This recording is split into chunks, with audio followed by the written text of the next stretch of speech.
Hey everyone, we have Coach here. If you have a question, please raise your hand and I'll bring you into the room. First question comes from Rebecca Harlow. Coach, your team fought hard down the stretch, defended and all of that, but how much of it in your mind comes down to experience when you're going up against, Eastern Conference champions, a guy like Jimmy Butler? And in those last 2 minutes, what would you change? Well, we never got established defensively from the start of the game, so we knew it would be an energy game. They're a different team, obviously, when Jimmy plays.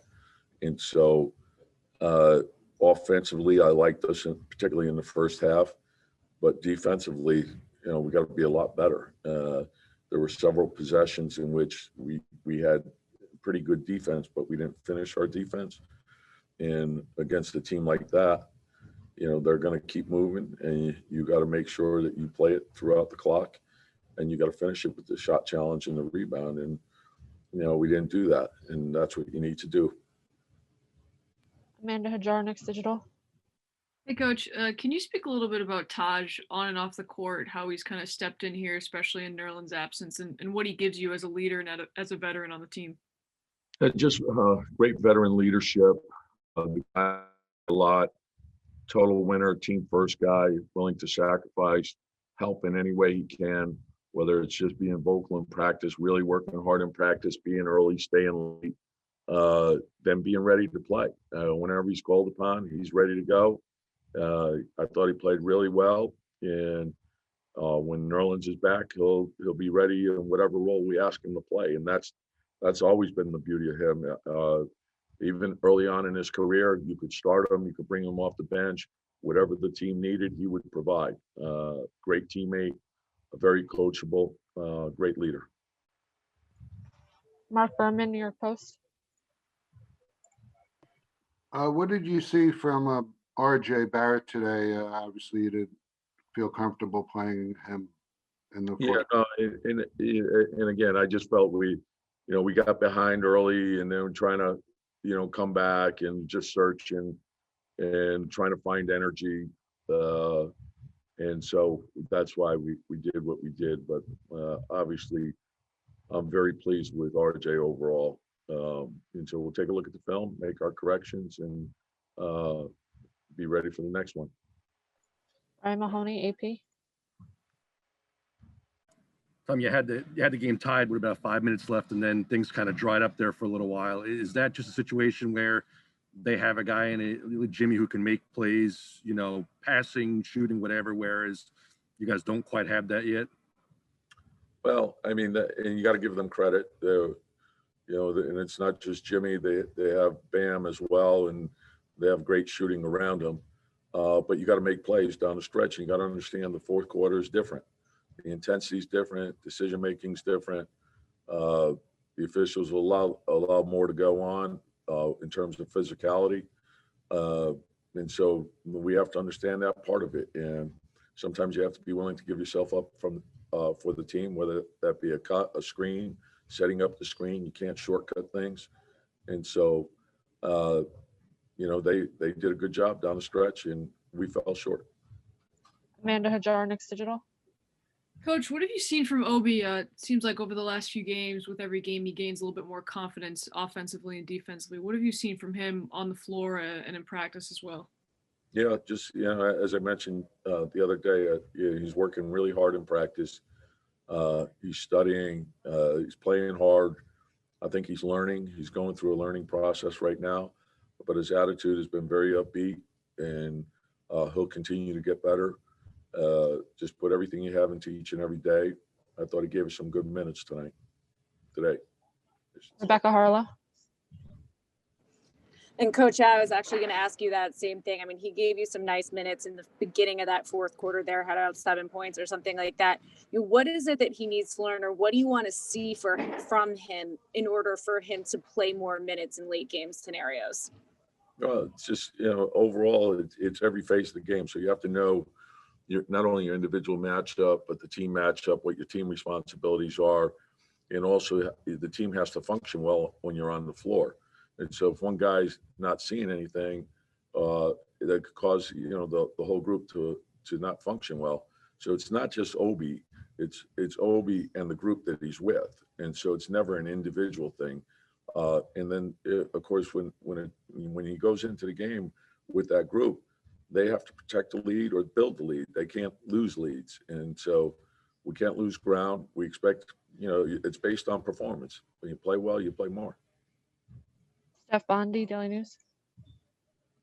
Hey, Tom, two questions. One is, how do you think your team responded to Miami's traps and blitzes? It seemed like they picked up the intensity in the second half. And then second question is, as you guys look to expand the roster, how secure is Manuel Quickley's spot in the rotation?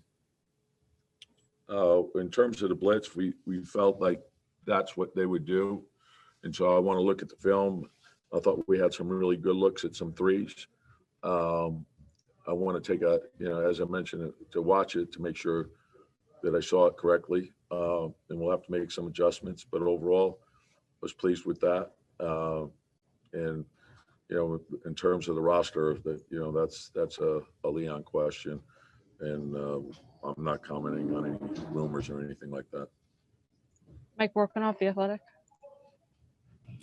Tom, it's funny. I was going to actually ask you what you could say about the reports of a Derrick Rose trade with you, but if it's a no comment from you, do you feel like you need help in the backcourt on this team with the roster as presently constructed?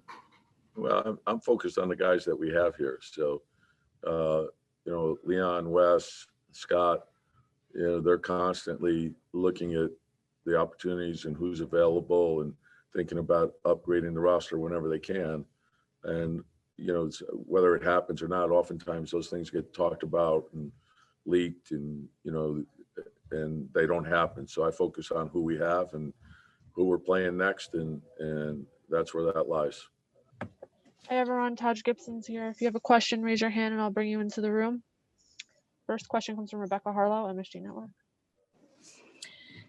Taj, great to see you back on the floor. And I mean, overall, the last 2 minutes of this game, if you could break down what you guys could have done differently there potentially, but also just how much this stretch has been fun for you to be working with these young guys, back with Tibbs, a chance to contribute, etc.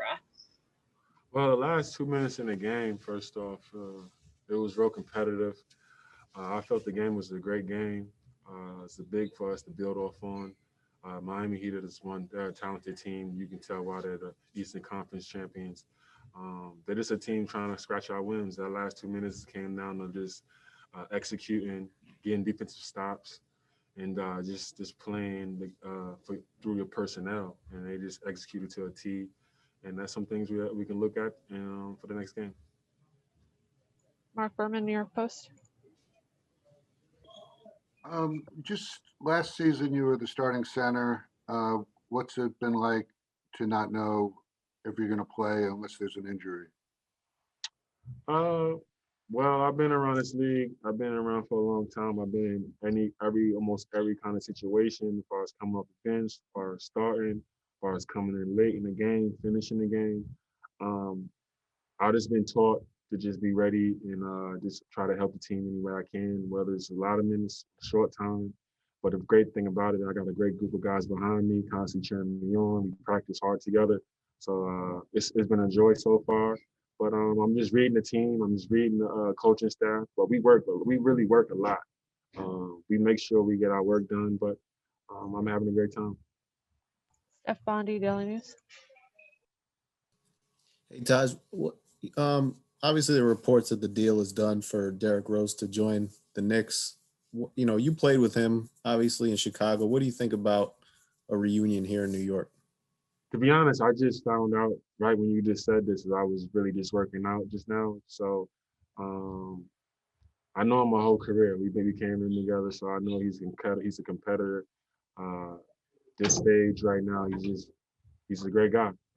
I have to just wait and see once he gets in, but I know his character. I know how he's built, and being back around familiar faces, he'd be a great attribute as far as helping a lot of the young guys. Just helping the team atmosphere, I guess. But I don't really know too much about what happened, but we'll see. Rebecca Harlow. Taj, one of the things that we talked about today on the broadcast is just the efforts that you've made in this last year in terms of, feeding the first responders in light of the COVID pandemic, and then the peace rally that you did this summer, and then, the new court, et cetera, et cetera. What has it meant to you, especially this year, a year that's been so hard on people, to be able to just help make things easier? Well, I'm not perfect. I just been seeing a lot of heartbreak around New York City and on all the boroughs. So I'm just trying to do what I can when I can to try to help the community, try to help different aspects of people's lives. It's an uphill battle. Every day I'm trying to figure out different things I can do to help my community. But I'm extremely blessed for the opportunity, extremely blessed to have the Knicks helping me out as far as just giving back and different things. But it's really even harder now, especially with the COVID, especially with a lot of people really needing money for groceries and things like that. But I'm determined to try to just keep helping the way I can with the help of New York City and the help of our officials. Mark Berman. Just like Derek, you guys have both played with Tom in Chicago and Minnesota. Does Derek know exactly what Tom wants from the offense and the defense? Is that one of the good things if a new player comes aboard like that? Well, one thing I think about that is that he's one of those guys. He's been around the system, just same like myself. We know kind of what Tibbs basically wants. As long as you give 110% effort every day, or giving 110% defense, just try to pay attention. But at the same time, just try to help the team. Try to just come in and be vocal. Try to just understand what you need to do. And when you're on good teams and trying to make playoffs, things like that, those kind of things kind of come together, and it builds character in guys one by one. As you can see with our team, we have a great young team, understanding the basics. And tonight's was a tough loss, but I saw a lot of good in it, and it's only going to make us better. Thank you, Taj. All right, thank you. Okay, Julius Randle's here. If you have a question, raise your hand and I'll bring you into the room. First question, Rebecca Harlow. Julius, you guys competed hard late in this game, defensively, et cetera, but coach felt like it was the first half where defensively you guys could have done some things differently. Is that a fair assessment? And what were you guys lacking giving up those 60 in the first half? Yeah, absolutely. We initially got off to a good start, and then they started moving the ball, and they credit to them, they shot the ball really well from the 3-point line. We've all year done a great job of defending the three, and they shot the ball well, and just moved back, cut stuff, certain stuff like that, where we weren't our typical defense and they didn't feel us, and just kind of set a tone for the game, and it was back and forth, and a couple possessions down the stretch was critical, and they took advantage of it and won the game. But similar to Chicago, we get to get another chance, like playoff game, and get to go to their court and play them. So we're looking forward to it. Mark Berman. Down the stretch, looked like you guys had trouble scoring. Are you looking forward to maybe an addition of a little more firepower added to the roster with the reports out there?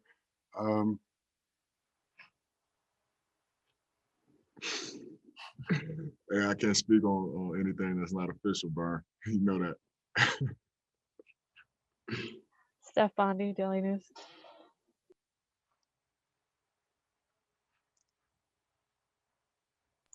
Mike Borkenoff, The Athletic.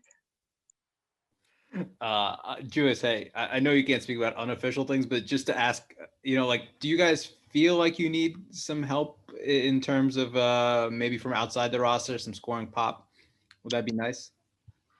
I'm rolling with whatever, our leaders in Leon and Wes and Scott, those guys, I'm rolling with whatever they feel like we need. So, as a player myself, I can only control what I can control, and I let those guys do their job. They're doing a great job. And, we're all a team, we're all one. So we're going to keep this train moving. We'll keep going forward and keep getting better, and, just keep showing up day in and day out and getting better. So, I can only control, like I said, what I can control is me as a player, and that's, my leadership, coming in every day, leading by example, and playing as hard as I can.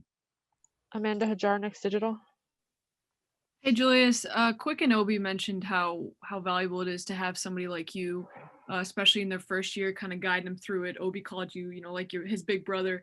Can you just talk about kind of the sense of pride you have in hearing that, and it being your second year in New York, but already the strides you've taken to kind of be a leader on this team? Yeah, I mean, I take pride in that.